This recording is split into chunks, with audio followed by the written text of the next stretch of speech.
This film shows us the post-war vision for British society. A local newspaper editor shows us around his market town. Ow. The film is about bridging social divides. It starts out by saying to a presumably urban audience that farmers are skilled and should be respected. It emphasises a shared culture and community. There's no millionaires in the town, but there's not much poverty either. Oh. The fancy halls that had previously dined only the most prestigious citizens have become communal places where everybody eats at the same table. The people are hard-working, skilled and content. They work amongst the buildings of the past while enjoying modern entertainments. This was the idea. Britain would move forwards into modernity while maintaining a cultural link to its past and to its land. These things produce the character of a people, and by extension the character of their nation. This is a vision of Englishness, in essence. It does take quite a conservative view of gender, but it's a familial society. It's very tolerant of people of different cultures and backgrounds, and it wants to preserve communities where different types of people mix. This is wartime propaganda, of course, but whether or not the England depicted in this film ever really existed is besides the point. This idea of England is what people were fighting for, so after the war, the government had to try to give it to them. I hope you enjoy it.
Morning, Mr. Drew.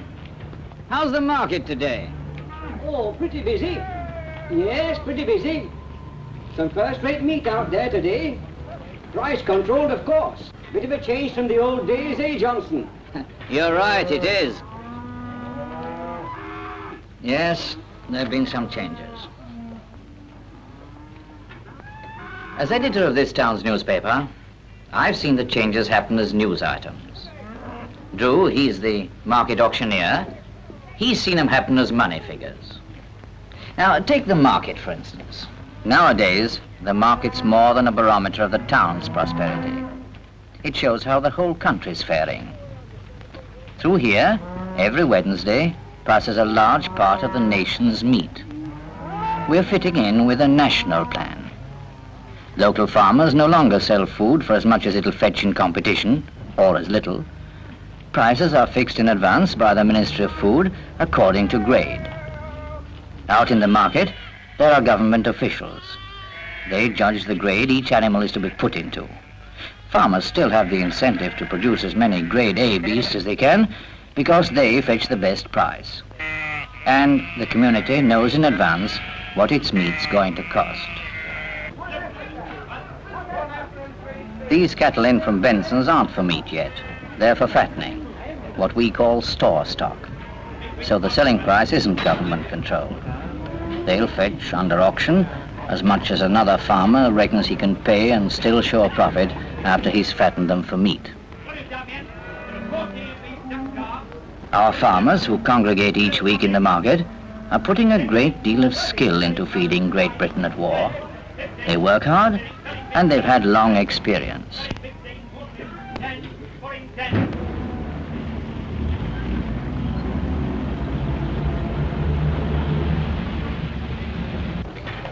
The animals to be killed for meat are sent off to the slaughterhouse.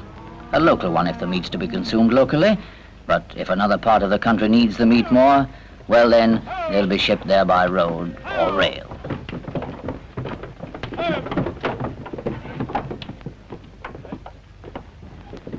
Well, that's the marketplace. But don't get the idea that that's all. Too many people visit a country town on market day and see all the excitement and quaint goings-on and go away thinking they've seen its heart and soul. Now, we take more knowing than that. Our roots go pretty deep, back to the 7th century. Our church contains pieces of the whole pattern of English history and development. It was the last landmark to those pilgrims who left England in 1630 to found a colony in America.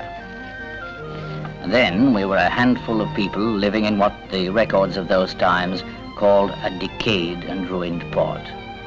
But they deepened the river in the 18th century, and today, well, there are 22,500 of us living in the town now. No millionaires that I know of, but on the other hand, we've had less unemployment than some parts of the country.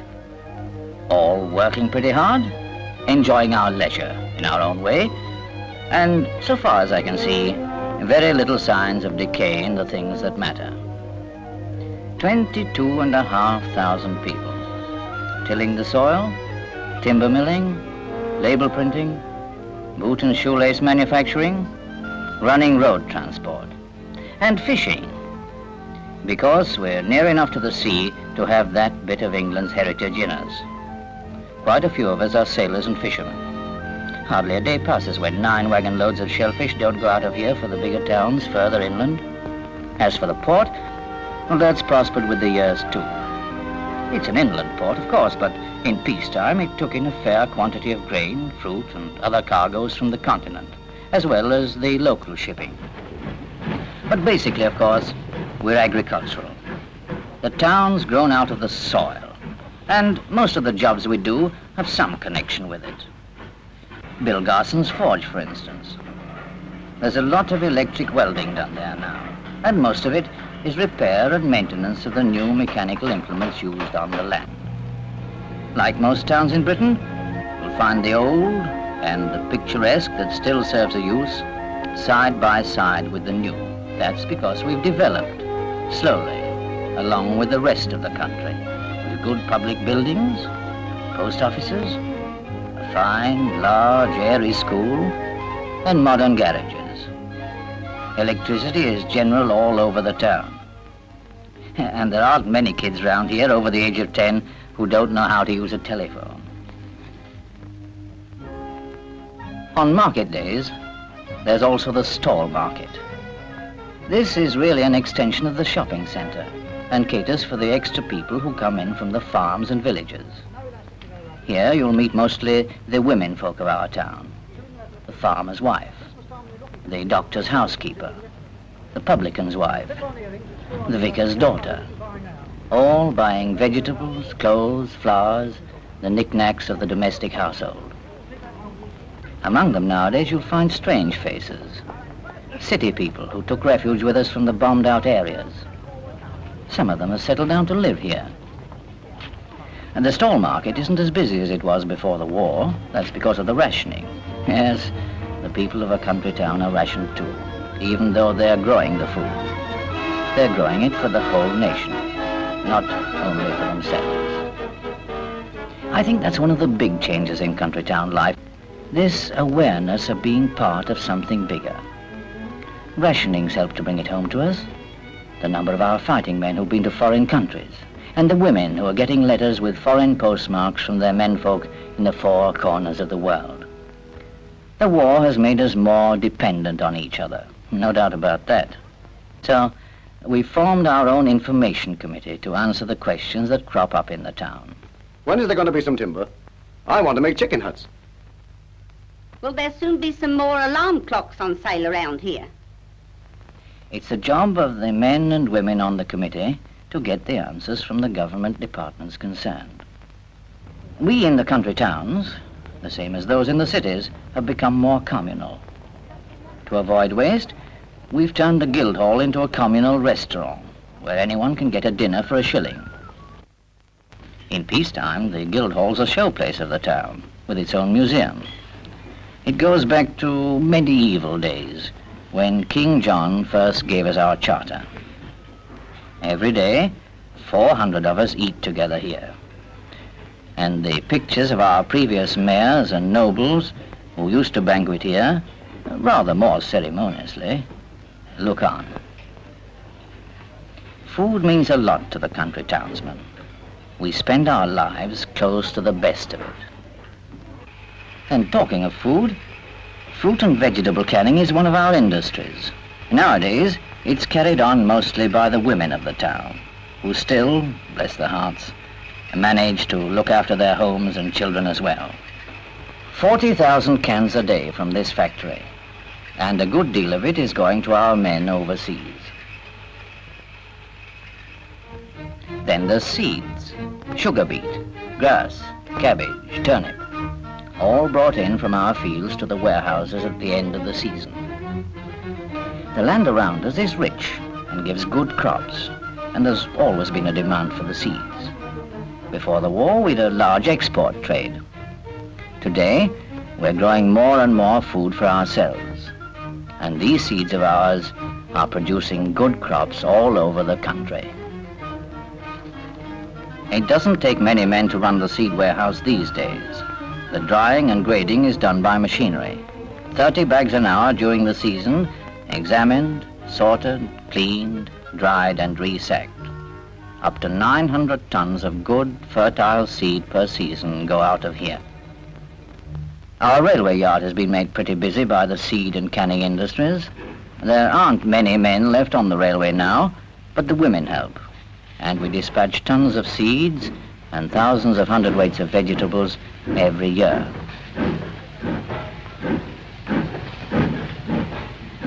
There's another change to be noticed too at our railway station. Trains from London and the other cities bringing in city people, not for holidays, but to work on the land, help with the harvest.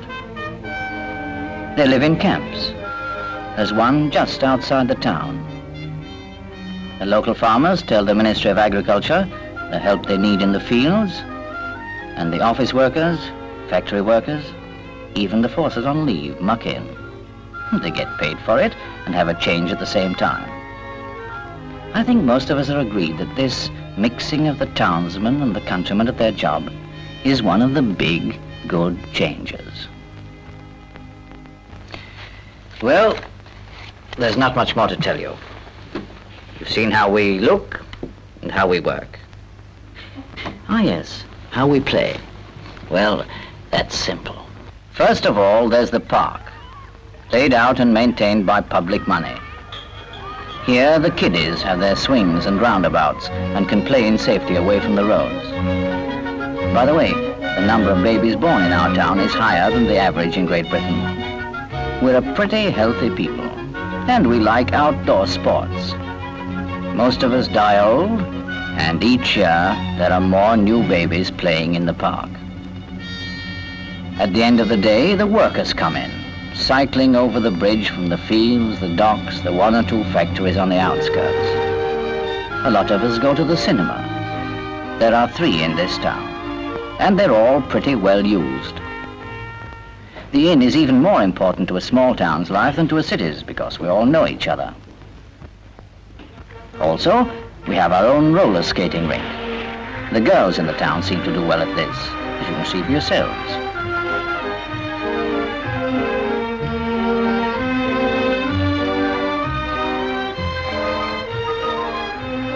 One of our youngsters, Jane Tempson, won a gold medal last year.